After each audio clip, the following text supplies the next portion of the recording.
लेकिन कहते ना कि हौसले के दम से कठिनाइयों के पहाड़ को हम चढ़ जाते हैं। मैं आपको बताना चाहूंगा कि हमारे यहाँ बच्चों को पाठ्य सामग्री भी उपलब्ध कराई जाती है। अच्छा। और समय समय पर बच्चों के लिए एक छोटी मोटी पार्टी भी होती रहती है। सारे बच्चे जो आर्थिक रूप से कमजोर हैं, गरीब है, अनाथ है, उनको शिक्षा के क्षेत्र में आगे बढ़ाना है। क्या उनके पास इस बात का जवाब है कि उनके लगाए हुए अध्यापक अपने कार्य को कर्तव्य निष्ठा से निभा रहे हैं? बस इतना जरूर कह सकते हैं, हमारे हालातों ने हमें सब कुछ सिखा दिया है। और बात करें अगर डिग्रियों की, तो हमारे पास कोई हाई फाई डिग्री नहीं है। आज मैं फर्स्ट इंटर पढ़ा रहा हूँ, लेकिन कभी भी गुरुकुल सेवा ट्रस्ट का एक भी बच्चा किसी भी क्लास में फेल नहीं हुआ।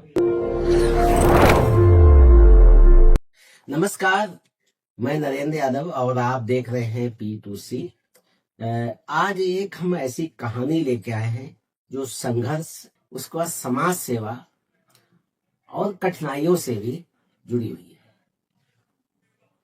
खास बात यह है कि जो हम कोई भी परेशानी होती है, हमारी शारीरिक हो, पारिवारिक हो, आर्थिक हो, अगर हमारा हौसला है तो निश्चित तौर पे बड़ी बड़ी कठिनाइयां, बड़े बड़े कठिनाइयों के हम कहते हैं पहाड़ हैं, वो भी आसानी से उन पे हम परचम लहरा सकते हैं।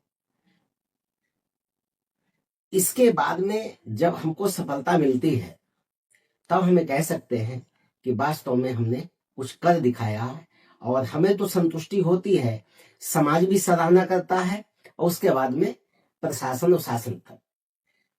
आज हमारा आशय है, जिनकी हम बात करना चाहते हैं, वो हैं पुनीत कुमार गुप्ता, जिनको सागर के नाम से जानते हैं, जो शाहजहांपुर के बिजलीपुरा मोहल्ले के निवासी हैं। आपके पिता उत्तम कुमार गुप्ता हैं और मां कांति देवी हैं। सामान्य से परिवार में जन्मे पुनीत कुमार बचपन से ही दिव्यांग हो गए, और माँ बाप ने काफी उपचार कराया, लेकिन दिव्यांगता यानी पैरों से दिव्यांग थे, वो चल फिर नहीं पाए। माँ बाप को ये लगा कि ये एक बोझ बन जाएंगे और कैसे जिंदगी पार होगी। लेकिन कहते ना कि हौसले के दम से कठिनाइयों के पहाड़ को हम चढ़ जाते हैं, फिर कोई भी बड़े से बड़े कठिनाइयां भी हमको सामान्य से लगती हैं। और इसीलिए हौसले के से जो आगे बढ़ता है तो मुकाम तक पहुंचता है। पुनीत कुमार गुप्ता ने वो कर दिखाया, और जिनको लोग अपने बच्चों को ट्यूशन पढ़वाना नहीं चाहते थे, वो कहते थे कि हमें, हमारे पास स्किल है, योग्यता है, कर्मठता है, 4 पैसे मिल जाएंगे, हम पढ़ाना चाहते हैं, तो कहते तुम तो खुद भी दिव्यांग हो, तुम तो चल नहीं सकते हो, हमारे बच्चों को क्या पढ़ाओगे। लेकिन उन्होंने हिम्मत नहीं हारी, और उसके बाद में निःशुल्क पढ़ाया, लोगों के घर घर जाकर के, पैरों से घिसट के जाकर के लोगों को पढ़ाया। और जब बच्चों को पढ़ाया, जो इनके अंदर मेधा थी, जो स्किल था, जब बच्चों को पढ़ाया, उनको लगा कि हाँ, ये तो बहुत अच्छी इनके अंदर पढ़ाने की कला है, बहुत अच्छे से बताते हैं। उसके बाद में उन्होंने अपनी खुद एक पहचान बना ली, और आज उनके 11 वर्ष से का जो संघर्ष है, लगभग 8 से 10 हजार बच्चों को वो पढ़ा चुके हैं, जिनमें आधे से ज्यादा बच्चे ऐसे हैं जो बहुत आर्थिक रूप से गरीब रहे हैं, जो उनमें कुछ अनाथ हैं, कुछ निराश्रित हो गए। तो ऐसे बच्चों को पढ़ा के उनको निःशुल्क पढ़ाया है, बिना किसी सहायता के। तो हम उनसे मिलवाते हैं, उनके बारे में जानते हैं कि कैसे उन्होंने संघर्ष को चुना, शिक्षा का दीप जलाया, और उससे अज्ञान रूपी तिमिर को दूर किया। आप सीधे परिचित कराते हैं पुनीत कुमार गुप्ता और सागर। नमस्कार भाई साहब, सबसे पहले मैं आपका आभार व्यक्त करता हूं, धन्यवाद देता हूं, जो आपने हमें बोलने का मौका दिया, अपनी बात रखने का मौका दिया। तो जैसा कि आपने हमारा परिचय दर्शकों को कराया है, बिल्कुल सटीक कराया है, और थोड़ा सा डिटेल में मैं आपको बताना चाहूंगा कि फैसला बिल्कुल सही होता है। मैं शिक्षण कार्य 2009 से कर रहा हूं, जब मैं खुद 9th में था, तब से 9th क्लास में जब था, तब से मैं पढ़ा रहा हूं। और एक बार मैंने सोचा कि क्यों ना शिक्षा के क्षेत्र में अपनी मेहनत को आजमाया जाए, अपने कर्मठता को दिखाया जाए। तो मैं मोहल्ले में जाकर के पढ़ाने की मैंने बात रखी कि क्या मैं आपके बच्चों को पढ़ा सकता हूँ। तो उन्होंने, जो हमारे मोहल्ले वाले थे, कई लोगों ने मना कर दिया कि आप अपने घर से यहाँ तक नहीं आ पाएंगे, तो आप नहीं पढ़ा पाएंगे। तो तो मैंने कहा ठीक है कोई बात नहीं, मैंने सोचा। फिर एक दिन मेरे मन में विचार आया कि ये लोग शायद पैसे देना नहीं चाहते, फीस देना नहीं चाहते, इसलिए उन्होंने मैं मना कर दिया। फिर मैंने लगभग 2-3 दिन बाद ये सोचा अब मैं बच्चों को फ्री पढ़ाऊंगा, निःशुल्क पढ़ाऊंगा। तो फिर मैंने अपने घर के आंगन में ही एक मोहल्ला पाठशाला के नाम से, मोहल्ला पाठशाला को जी मोहल्ला पाठशाला के नाम से एक नई क्लास का आयोजन किया और घर के आंगन में ही दरी पर चटाई पर बिछा करके 2-4 बच्चों को मैंने पढ़ाना शुरू किया। फ्री ऑफ कॉस्ट निःशुल्क पढ़ाना शुरू किया। फिर उसी समय जब लोगों ने देखा 1 महीने बाद कि उनके बच्चों में शिक्षा के प्रति अलग जग रही है और उनके बच्चे सीख पा रहे हैं, कुछ नया सीख पा रहे हैं, तो फिर धीरे धीरे हमारे पास संख्या बढ़ने लगी। और फिर इसके बाद जब मैं 2012 में जीआईसी कॉलेज में गया, फिर जीआईसी कॉलेज में एक राजीव कुमार सर हैं, उनके माध्यम से मुझे अक्षर वेलफेयर सोसाइटी एक संस्था है, उसमें कार्य करने का मौका मिला। और फिर हमारे इस मोहल्ला पाठशाला को थोड़ा सा विस्तार मिला, बच्चे दूर दूर से आने लगे और फिर लगभग 50-60 बच्चे हमारे पास पढ़ने लगे। उन सभी बच्चों को मैं उस समय निःशुल्क ही पढ़ाता था। फिर जब हमारी पढ़ाई का रिजल्ट देखने के बाद, परिणाम देखने के बाद लोगों को लगा कि हाँ ये अच्छा परिणाम दे रहे हैं, अच्छा पढ़ा पाएंगे, तो फिर कुछ बच्चे ऐसे भी आए जो घर से संपन्न थे, जो पैसे दे सकते थे। फिर उस समय संस्था का खर्च भी बढ़ने लगा, बच्चों के पाठ्य सामग्री से लेकर खान पान तक। मैं आपको बताना चाहूंगा कि हमारे यहाँ बच्चों को पाठ्य सामग्री भी उपलब्ध कराई जाती है। और समय समय पर बच्चों के लिए एक छोटी मोटी पार्टी भी होती रहती है। जी वो निःशुल्क? जी सब मैं ही करता हूँ अपनी तरफ से। अच्छा जी। तो जब मतलब जो आर्थिक रूप से कमजोर बच्चे हैं, जी जी उन पे जो है पाठ्य सामग्री और सब कुछ जी खान पान का जो भी रहता है, महीने 2 महीने में जब बजट बन जाता है हमारा, तो महीने 2 में बच्चों के लिए खाने पीने का सामान मंगवा देता हूँ। पाठ्य सामग्री भी उपलब्ध कराई जाती है। तो जब मेरे पास संपन्न बच्चे आने लगे तब से लेकर के आज तक मैं बताना चाहूंगा कि सबसे बड़ा प्रश्न ये बनता है, कई पत्रकार बंधुओं ने हमसे पूछा है, लोगों ने पूछा है कि जब सब कुछ आप फ्री ऑफ कॉस्ट कर रहे हैं तो फिर आपके पास धन इतना कहाँ से आता है? सोचने वाली बात भी है। तो इसके लिए मैं आपको बताना चाहूंगा कि हमारी संस्था में पेड अनपेड यानी कि शुल्क वाले और निःशुल्क वाले दोनों बच्चे पढ़ते हैं। जो बच्चे आर्थिक रूप से मजबूत हैं, जिनके पिताजी संपन्न है, परिवार संपन्न है, संस्था उनसे पैसे लेती है, लेकिन बिल्कुल न्यूनतम रूप में जायज पैसे लेती है। उनसे पैसे लेकर के, और जो बच्चे गरीब हैं, अनाथ हैं, जो आर्थिक रूप से कमजोर हैं, पैसे नहीं खर्च कर सकते हैं, उनसे पैसे लेकर के ऐसे बच्चों पर संस्था खर्च कर देती है, कुछ भी बचाती नहीं है। तो ये जो आपने शुरुआत की जी, इसे ट्यूशन के रूप में शुरुआत की? हाँ ट्यूशन के रूप में शुरुआत की, आप कह सकते हैं। लेकिन वर्तमान में क्या स्वरूप है उसका? जी वर्तमान में स्वरूप ये है, तो 2023 में मैं आपको बताऊं, 2014 से लेकर के 22 तक मैंने अक्षर वेलफेयर सोसाइटी के अंतर्गत ही कार्य किया। और जब मेरी कार्यशैली और सेवा को देखकर लोगों ने प्रशंसा की, जब इसका विस्तार होने लगा, लोगों तक पहुंच बढ़ने लगी, तब फिर मैंने सोचा क्यों ना अब अपना ही एनजीओ खोल लिया जाए, संस्था खोल ली जाए। फिर 2023 में मैंने अक्षर वेलफेयर सोसाइटी को लीव आउट करते हुए गुरुकुल सेवा ट्रस्ट से अपनी संस्था का गठन किया। अच्छा, संस्था बना ली। जी, अब जो भी कार्य हो रहे हैं सामाजिक सेवा संस्था के माध्यम से गुरुकुल सेवा ट्रस्ट के अंतर्गत हो रही है। हमारी संस्था यूपी लेवल से जो है रजिस्टर्ड है, उत्तर प्रदेश सरकार के अंतर्गत। अच्छा, तो शिक्षा के अलावा भी इस समय कितने बच्चे हैं आपके पढ़ाते हैं? इस समय लगभग 55 से 60 बच्चे हमारे पास हैं, जिसमें से आधे बच्चे शुल्क वाले हैं, आधे निःशुल्क वाले हैं। अच्छा, किस क्लास से किस क्लास तक? हमारे यहाँ नर्सरी से लेकर के 12th तक शिक्षा दी जाती है, और नर्सरी से लेकर के 5th तक जो हमारे यहाँ मैंने 4 टीचर लगा रखे हैं, वो चारों टीचर हमारे अपने शिष्य हैं, जिनको मैंने अध्यापन कार्य सिखाया था। तो नर्सरी से लेकर कक्षा 5 तक वो चारों टीचर्स पढ़ाते हैं। जूनियर क्लास 6 से लेकर के 12th तक मैं बच्चों को शिक्षा देता हूँ। तो आपने क्या शिक्षा प्राप्त की? कहीं से आपने प्रशिक्षण भी प्राप्त किया पढ़ाने का? जी, पढ़ाने का मैंने अभी तक कोई प्रशिक्षण प्राप्त नहीं किया है, बस इतना जरूर कह सकते हैं हमारे हालातों ने हमें सब कुछ सिखा दिया है। और बात करें अगर डिग्रियों की, तो हमारे पास कोई हाई फाई डिग्री नहीं है, बस केवल मैंने जीएफ कॉलेज से स्नातक की परीक्षा पास की है। इसके अलावा कोई भी शैक्षिक बड़ी योग्यता हमारे पास नहीं है। अब प्रश्न ये उठता है कि लोग पूछेंगे, जब आपके पास कोई बड़ी डिग्री नहीं है तो आप इंटर कॉलेज वाले कैसे बच्चों को पढ़ा लेते हैं? स्टार्टिंग में मैंने बच्चों को मना भी किया, मैं पहले 8th तक ही पढ़ाता था, लेकिन जब हमारा परिणाम देख करके खुद गार्जियन ने कहा कि नहीं, हमारे 9th वाले बच्चों को पढ़ाइए, 10th वाले बच्चों को पढ़ाइए, तो मैंने 2012 में पहली बार 9th वाले बच्चा लिया, जो मैं पहले लेता नहीं था। उसके बाद जब मेरे परिणाम अच्छे आने लगे, तो गार्जियन की स्वेच्छा से, बच्चों की स्वेच्छा से आज मैं फर्स्ट इंटर पढ़ा रहा हूँ, लेकिन कभी भी गुरुकुल सेवा ट्रस्ट का एक भी बच्चा किसी भी क्लास में फेल नहीं हुआ। तो क्या क्या पढ़ाते हैं, क्या क्या पढ़ाया जाता है आपके? 10th तक मैं सारे सब्जेक्ट पढ़ाता हूँ, क्योंकि मैंने जीएफ कॉलेज से बीए केवल इंग्लिश से ही किया था।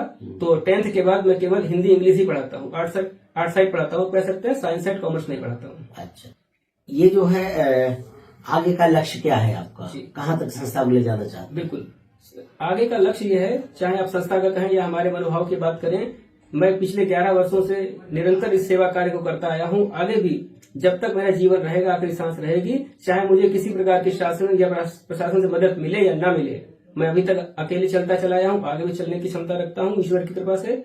और मेरा उद्देश्य बस यही है कि चाहे देश हो, विदेश हो या फिर अपना जिला हो, कहीं के भी बच्चे, चाहे वो शिक्षित हो या अशिक्षित हो, तो सारे बच्चे जो आर्थिक रूप से कमजोर हैं, गरीब हैं, अनाथ हैं, उनको शिक्षा के क्षेत्र में आगे बढ़ाना है, उन्हें उनके मुकाम तक पहुंचाना है। कोई भी बच्चा धन के अभाव में अशिक्षित न रहे, बस यही एक अपना लक्ष्य है। सबसे बड़ा सवाल ये है कि जब सरकार की तरफ से कक्षा 1 से लेकर के 8 तक निःशुल्क शिक्षा प्रदान की जाती है, उनको पाठ्य पुस्तकें भी दी जाती हैं, फिर आपको जरूरत क्यों पड़ गई है कि ये सामाजिक सरोकार करने की? सरकार व्यवस्था कर तो रही है। जी बिल्कुल, बहुत अच्छा आपने प्रश्न किया है। अब आज के इस प्रश्न का जवाब हम जरूर देंगे, चाहे भले ही मेरी आलोचना क्यों ना हो बाद में। सरकार बिल्कुल पूरी तरह से जो है अपना फर्ज निभा रही है, शिक्षा के क्षेत्र में बच्चों को लेकर रही है, लेकिन सरकार को शायद नहीं पता है, वो इतना सब कुछ करने के बाद भी क्या उनके पास इस बात का जवाब है कि उनके लगाए हुए अध्यापक अपने कार्य को कर्तव्य निष्ठा से निभा रहे हैं? क्या जिस तरह से प्राइवेट स्कूल वाले शिक्षा दे रहे हैं अपने वहां पढ़ने वाले बच्चों को, क्या सरकारी अध्यापक ऐसी शिक्षा दे रहे हैं? अगर दे रहे हैं तो आकर के हमें उसका सबूत दीजिए। और मैं आपको इस बात का सबूत देता हूं कि आपके ही कॉलेज के अध्यापक उतनी कर्मठता से, उतनी कर्तव्य निष्ठा से आपके बच्चों को नहीं पढ़ाते हैं। स्कूल में पढ़ने वाले बच्चों को अगर पढ़ा रहे होते तो आज प्राइवेट स्कूल की जितनी दुकानें हैं सब बंद हो गई होती। आपका मोहल्ला बिजलीपुरा, यहाँ सरकारी स्कूल कितने हैं? बिजलीपुरा के अंतर्गत हमें लगता है शायद वो प्राथमिक विद्यालय की बात करें, NC to 5th वाले जी, वो शायद 1 या 2 आते हैं, और जो 5th से ऊपर जो होते हैं 6 to 12 वाले, वो कोई भी नहीं आ रहा बिजलीपुरा। कोई भी नहीं, केवल मतलब बिजलीपुरा सबसे बड़ा मोहल्ला है यहाँ का, तो वहाँ पे अच्छा, इसी वजह से आपके यहाँ बच्चों की संख्या भी ज्यादा है। जी। अगर सरकारी स्कूल हो पर्याप्त तो ये दिक्कत ना है। नहीं, ऐसा नहीं है। देखिए, आप फिलहाल तो मैं ये कहूँ, हमारे पास जो बच्चे हैं न केवल बिजलीपुरा के हैं, बल्कि आसपास मोहल्ले के भी हैं, और मिश्रीपुर रोजा से भी बच्चे आते हैं, बहादुरगंज चौक से बच्चे आते हैं। ये हमारे 11 साल की मेहनत का फल है जो इतनी दूर से बच्चे आ रहे हैं। और जो बात आपने कही सरकारी स्कूल होने ना होने की, फिर मैं बात वहीं पर आकर कहूंगा, सरकारी स्कूल चाहे भले ही हो, मगर वहां पढ़ाने वाले शिक्षक तो नहीं है। नहीं है का मतलब फिजिकली रूप से तो वो है, शारीरिक रूप से, मगर पढ़ाता कौन है? नहीं तो तैयारी, देखिए शिक्षा है, जितने हम शिक्षित होंगे उतना हम बेहतर कर सकते हैं। बिल्कुल, आपने सही कहा। आपने केवल स्नातक की शिक्षा प्राप्त की, आप पढ़ा स्नातक करेंगे, उससे शिक्षक की स्नातक हो सकते हैं, BEd MAd भी करके तो और ज्यादा स्किल होगा, तो और ज्यादा अच्छे पढ़ा सकते हैं। तो अधूरा क्यों छोड़ दिया? बिल्कुल आपने सही कहा। व्यक्ति कोई भी काम अधूरा अपनी मर्जी से नहीं छोड़ता है, कोई ना कोई मजबूरियां उससे छुड़वाती हैं। ग्रेजुएशन तो मैंने बमुश्किल कर पाया, जैसे कि आप जानते हैं कि दिव्यांग हूँ, तो अपने घर बिजलीपुरा से लेकर GF कॉलेज तक जाने में ही मुझे दूसरों का सहारा लेना पड़ता था, मैं आपको बताऊं। फिर BA के बाद MA का विचार आया तो कुछ शारीरिक कमजोरियां बीच में बाधा बन रही थी, और कुछ परिवार की आर्थिक स्थितियां भी खराब होने के कारण मैं MA नहीं कर पाया, तो B.Ed तो बहुत दूर की बात है, कैसे कर पाता। इसलिए मुझे पढ़ाई बीच में छोड़नी पड़ी कि आर्थिक और शारीरिक दोनों बाधाओं को मैं पार नहीं कर पाया। अच्छा, ये तो शिक्षा के लिए तो आप करें, स्वावलंबन सबसे जरूरी है, क्योंकि जो गरीब बच्चे हैं आपके यहाँ पढ़ते हैं, जो गरीब परिवार के बच्चे हैं, तो उनके परिवार को साधन संपन्न बना दिया जाए, आत्मनिर्भर बनाया जाए, इस दिशा में आपने काम नहीं किया? जी बिल्कुल। पिछले लगभग 5-6 सालों से संस्था इसी में वर्क कर रही है। मैं आपको बताना चाहूंगा, हमारे यहाँ जो टीचर इस समय पढ़ा रहे हैं वो चारों हमारे अपने ही शिष्य हैं। 2 टीचर्स इंटर पास आउट हैं, 2 BA कर रहे हैं। तो इन सभी टीचर्स को मैंने पहले 3 महीने का अध्यापन प्रशिक्षण दिया, उसके बाद अपनी ही संस्था में उन्हें जूनियर क्लास पढ़ाने का मौका दिया। और केवल इन्हीं 4 टीचर को, इससे पहले आज लगभग 6 सालें हो गई हैं जब से मैंने अध्यापन कार्य देना शुरू किया, बच्चों को स्वावलंबी बनाना शुरू किया। इससे पहले लगभग 40 से 50 बच्चे हमारी संस्था से अध्यापन कार्य सीख करके पूरे शाहजहांपुर में, कोई होम ट्यूशन पढ़ा रहा है, तो कोई किसी स्कूल में पढ़ा रहा है, तो कोई हमारी संस्था में पढ़ा रहा है। इस तरीके से बस शिक्षण कार्य के माध्यम से ही मैंने कई शिष्यों को और कई लोगों को प्रशिक्षण दे करके उन्हें आत्मनिर्भर बनाया है, जिससे कि वो अपना जेब खर्च चला सके। तो ये तो बहुत कम आपको आय होती है और कम ही व्यय होता है, इसको संस्था का लक्ष्य क्या आगे कहाँ तक ले जाना चाहते हो? संस्था का लक्ष्य यह है, पहले सबसे पहले इसको तो राष्ट्रीय स्तर की संस्था बनाना है। और अभी संस्था प्रयासरत है, मैं आपको बताना चाहूंगा। क्योंकि किसी प्रकार का कोई सहयोग नहीं मिल रहा है, तो अकेले मैं एक दिव्यांग होने के बाद के साथ करूं तो क्या करूं। बस संस्था अभी मैं आपको बताना चाहूंगा कि संस्था का दूसरी जो शाखा मैं हरदोई में खोलने की प्रयास कर रहा हूँ जी। हरदोई में जब संस्था का गुरुकुल सेवा ट्रस्ट की दूसरी शाखा जब खुलेगी, जब भी खुल जाए, इसी साल प्रयास है, तो धीरे धीरे ऐसे पूरे राज्य स्तर तक हर जिले में गुरुकुल सेवा ट्रस्ट की एक शाखा होगी, ताकि हर जिले के गरीब अनाथ बच्चे हैं जरूरतमंद, उनको निःशुल्क शिक्षा प्राप्त हो सके। अगर दिव्यांग व्यक्ति कोई इस तरीके से संकल्प के साथ में हौसले के साथ आगे बढ़ता है, तो ये वास्तव में कहानी बनती है और ये अनुकरणीय है, प्रशंसनीय है, सराहनीय है। हमारे इर्द गिर्द और शासन प्रशासन की तमाम योजनाएं हैं, तो उसमें जो है इस तरीके से दिव्यांग लोगों को जो आगे बढ़ाने के लिए प्रोत्साहित भी किया जाता है। आपको क्या इस तरीके से कुछ अभी योजना का लाभ नहीं मिल पाया है? तमाम प्रोजेक्ट ऐसे चलते हैं जिसमें वित्तीय मदद भी की जाती है, तो आपकी क्या अपेक्षा है और कितना आगे जाना चाहते हैं? बिल्कुल आपने सही कहा। आपने जो बात अपेक्षा की है, तो मैं खुद एक दिव्यांग हूँ और मैं ये पूछना चाहता हूँ जिले के सभी प्रशासनिक अधिकारियों से, शासन से, कि वैसे तो 3 दिसंबर को अंतर्राष्ट्रीय विकलांग दिवस होता है, तो क्या केवल साल में एक ही बार हम लोगों को मान सम्मान और उपहार मिलने का अधिकार है? जैसे 3 दिसंबर आता है, जनप्रतिनिधियों द्वारा ट्राईसाइकिल, कंबल का वितरण कर दिया जाता है। उसके बाद बाकी 364 दिन हम लोगों पर ध्यान नहीं दिया जाता। और मैं अगर बात करूं खुद की, तो अगर आर्टिकल्स की बात करूं, इंस्ट्रूमेंट की बात करूं, तो बचपन में मुझे शायद बैसाखी वगैरह कैलिपर्स मिले होंगे, लेकिन उसके बाद जब मैं इस तरह से चलने लगा हूं बिना किसी सहारे के, तो अभी तक मुझे तो किसी ने कोई सहारा नहीं दिया, चाहे कोई जनप्रतिनिधि हो, शासन। तो अभी कैसे चलते हैं? पैदल ही चल लेते हैं? हाँ जी, पैदल चल लेते हैं, जैसे चलते हैं पैरों पे हाथ रख के वैसे चलते हैं। अच्छा जी। तो जैसे कि आपने बात की ना, तो मैं ये अपेक्षा रखता हूँ प्रशासनिक अधिकारियों से और अपने जनप्रतिनिधियों से, सरकार से, कि कम से कम ऐसे लोगों को, हम जैसे लोगों को, जैसे आप 3 दिसंबर को कंबल बांट दिए, ट्राईसाइकिल बांट दी, बस एक ही दिन का मान सम्मान रहा, तो हम जैसे लोगों को कम से कम साल में एक बार सम्मानित करने का तो मौका दिया जाना चाहिए, जो इतने अच्छे कार्य कर रही है। मैं केवल यहाँ अपने की बात नहीं कर रहा हूँ, स्वार्थपूर्ण बात नहीं कर रहा हूँ। आप शायद नहीं जानते होंगे, शाहजहांपुर में ऐसे बहुत सारे दिव्यांग हैं, बहुत सारे लोग ऐसे हैं, बहुत सारे स्वयंसेवी संस्थाएं हैं जो निस्वार्थ भाव से सेवा कार्य कर रहे हैं, लेकिन सरकार उन पर ध्यान नहीं दे पा रही है। अब मैं बात अगर व्यक्तिगत करूं, अपनी बात करूं, तो मैं भी यही आशा रखता हूं सरकार से, शासन प्रशासनिक से, कि जो है हमें हमारी संस्था को हर संभव मदद मिले, ताकि उसके द्वारा दी गई मदद मैं बच्चों तक पहुंचा सकूं। और जब मैं प्रबल हो जाऊंगा, मजबूत हो जाऊंगा, हमारी संस्था मजबूत होगी, तो उसी मजबूती से मैं बच्चों को भी मजबूत कर पाऊंगा। आपकी दिव्यांगता ये अभिशाप नहीं, वरदान के रूप में आपने इसको लिया, स्वीकार किया है, आगे बढ़ रहे हैं। तो इतना सब होने के बावजूद जो सेवा कार्य जारी है, ये वास्तव में काबिले तारीफ है। सब आपका आशीर्वाद है। चलिए, बहुत बहुत धन्यवाद। और ऐसे ही आगे भी हम जो समाज के लिए जो संघर्षी लोग हैं, उनकी कहानी को जो है आपको बताते रहेंगे, उनसे मिलवाते रहेंगे। बने रहिए हमारे साथ, देखते रहिए हमारा चैनल P2C। जिन्होंने सब्सक्राइब नहीं किया है वो सब्सक्राइब कर ले। अगर कहानी ये अच्छी लगी हो तो इसको आगे बढ़ाएं।